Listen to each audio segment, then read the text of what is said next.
علیہ نے اللہ کے نبی صلی اللہ علیہ وسلم کی اس بارے میں جو بہت سی احادیث آئی ہیں ان میں سے یہاں 4 حدیثیں آپ نے ذکر فرمائی ہے۔ پہلی روایت سعید بن مرجانہ حضرت ابو ہریرہ رضی اللہ تعالیٰ عنہ سے نقل فرماتے ہیں کہ حضرت نبی پاک صلی اللہ علیہ وسلم نے ارشاد فرمایا من اعتق رقبۃ مؤمنۃ کہ جو آدمی کسی مؤمنہ یا مؤمن غلام کو آزاد کرے، مرد کو آزاد کرے یا عورت کو آزاد کرے، یعنی غلام کو آزاد کرے یا باندی کو آزاد کرے، تو کیا فرمایا آپ نے؟ فرمایا اعتق اللہ بکل ارب منہا اربا منہ من النار۔ ارب حمزہ کا کسرہ را ساکن، اربن کے معنی یہاں استعمال کیے گئے ہیں عزو کے لیے، یہ لفظ لایا گیا عزو کے لیے۔ اللہ کے نبی نے فرمایا کہ جو آدمی کسی مؤمن کے اعضاء کو آزاد کرے گا اللہ اس کے تمام اعضاء کو ایسے ہی نار جہنم سے آزاد کر دے گا۔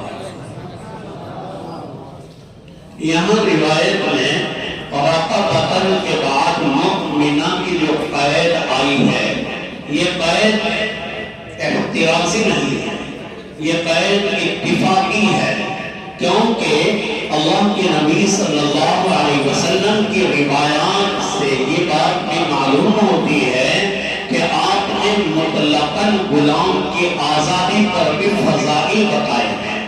یہاں یہ قید اتفاقی ہے، اور یا محدثین فرماتے ہیں کہ آپ نے یہ قید اس لیے ذکر فرمائی تاکہ لوگوں کے اندر شوق پیدا ہو، مومن مسلمان کی آزادی کا زیادہ ان کے ذہن کے اندر جذبہ پیدا ہو۔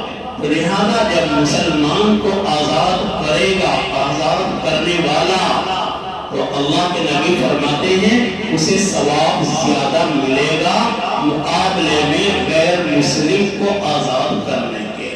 اور یا آپ نے فرمایا کہ اگر کوئی آدمی آزاد کرتا ہے ناقص غلام کو، کوئی آدمی آزاد کرتا ہے ناقص غلام کو تو اس کو اتنا ثواب نہیں ملے گا جتنا ثواب کامل غلام کو آزاد کرنے والوں کو ملے گا۔ اللہ کے نبی نے اشارہ کیا کیا کہ اے لوگوں جب غلام کو آزاد کرنا ہو زہار کے کفارے میں یا کسی اور کفاروں میں اگر غلام کو آزاد کرنا ہو تو ایسا غلام خریدو، ایسا غلام آزاد کرو جو اپنے اعضاء کے اعتبار سے کامل و مکمل غلام ہو، اس کے ہاتھ کامل و مکمل ہو، اس کے پیر کامل و مکمل ہو، یہاں تک کہ اس کی شرمگاہیں کامل و مکمل ہو۔ کیوں؟ اس لیے کہ اللہ کے نبی نے اگلی روایت میں فرمایا کہ اللہ عزم کے بدلے عزم کو آزاد کرے گا۔ اگر معتق نے ناقص غلام آزاد کیا گویا کہ ثواب کم ملے گا، اور جب کامل کو آزاد کرے گا تو اسے ثواب کامل و مکمل ملے گا۔ اگلی روایت میں آپ نے فرمایا کہ جو آدمی کسی مومن غلام کو آزاد کرے اعتق اللہ بکل عضو منہا عضوا من اعضائہ من النار حتی فرجہ بفرجہ، یہاں تک کہ اللہ معتق کی شرمگاہ کو معتق کی شرمگاہ کے مقابلے میں آزاد کرے گا۔ کیا مطلب اس روایت کا؟ محدثین فرماتے ہیں کہ اس سے اس بات کی طرف اشارہ کیا کہ اگر معتق نے زندگی میں غلطی کر دی اور شرمگاہ کے گناہ کر لیے ہوں، اگر معتق نے غلطی کر دی اور شرمگاہ کے گناہ بھی کر لیے شرمگاہ سے جو گناہ ہوتا ہے، یعنی زنا کر لیا بڑا گناہ ہے، بڑا بدتر گناہ ہے۔ اب یہ اتنا بڑا گناہ معاف کرنے کے لیے اللہ کے نبی نے فرمایا کہ اگر کوئی کامل و مکمل غلام کو آزاد کر دے گا تو ادھر اس نے اس کی شرمگاہ کو آزاد کیا، تو اس کی شرمگاہ زنا کرنے کی وجہ سے جو مستحق بن چکی تھی جہنم کی، اللہ نے اس کو جہنم سے آزاد کر دیا ہے۔ تو یہ معلوم ہوا اسلام کا مثال جو ہے غلام بنانا نہیں ہے۔ آگے دو روایتوں کا بھی مضمون من وعن یہی ہے، صرف سند کا فرق ہے۔ میں نے آپ کو پہلے بتایا کہ رسول پاک صلی اللہ علیہ وسلم کی زبان مبارکہ سے کل نکلی ہوئی احادیث کی تعداد محدثین نے بیان فرمائی ہے کہ وہ کل صرف 10,000۔ اللہ کے نبی صلی اللہ علیہ وسلم کی زبان مبارک سے نکلی ہوئی کل تعداد احادیث مبارکہ کی وہ کتنی ہیں؟ 10,000 ہیں۔ باقی آپ کو اشکال آئے گا کہ آپ نے بہت روایتیں 12,000 روایتیں مسلم شریف میں بتائی ہیں اور 9,082 روایتیں بخاری شریف میں بتائی ہیں، اور ایسے حضرت آیا 30,000 روایتیں۔ بعض محدثین فرماتے ہیں کہ مسند امام احمد ابن حنبل میں 30,000 روایتیں ہیں۔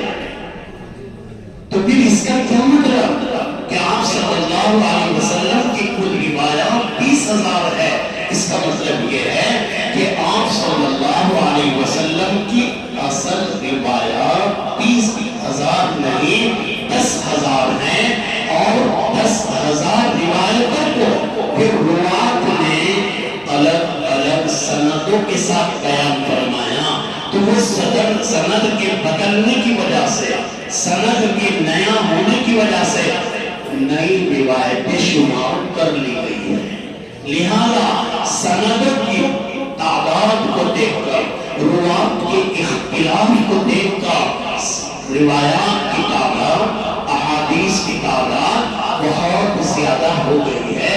اب ایسے سندوں کے اختلاف کے ساتھ اللہ کے نبی کی روایات کل کتنی ہیں وہ کوئی نہیں بتا سکتا۔ کیا سند ساری جمع نہیں ہو سکتی؟ ساری احادیث اختلاف سند کے ساتھ میں کسی بھی کتاب کے اندر جمع نہیں ہو سکتی ہے کہ کوئی ایسی کتاب ہو جس کا مصنف یہ دعویٰ کرے کہ میں نے اللہ کے نبی صلی اللہ علیہ وسلم کی تمام احادیث کو اپنی کتاب میں جمع کر دیا۔ ایسا کوئی مصنف نہیں ہے جو یہ دعویٰ کر سکے۔ بہرحال یہ 4 روایتیں ہیں جن میں غلام کو آزاد کرنے کی فضیلت بیان فرمائی گئی ہے۔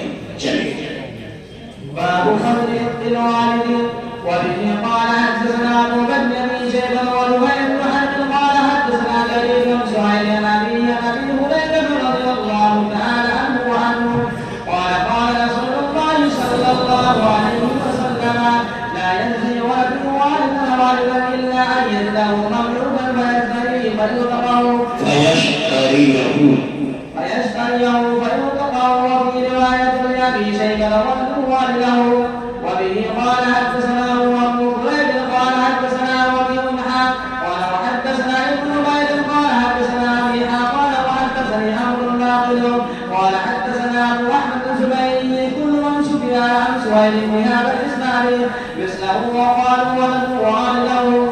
باب فضل عتق الوالد، یہ باب ہے کسی لڑکے کا اپنے والد کو آزاد کرنے کی فضیلت کے بارے میں۔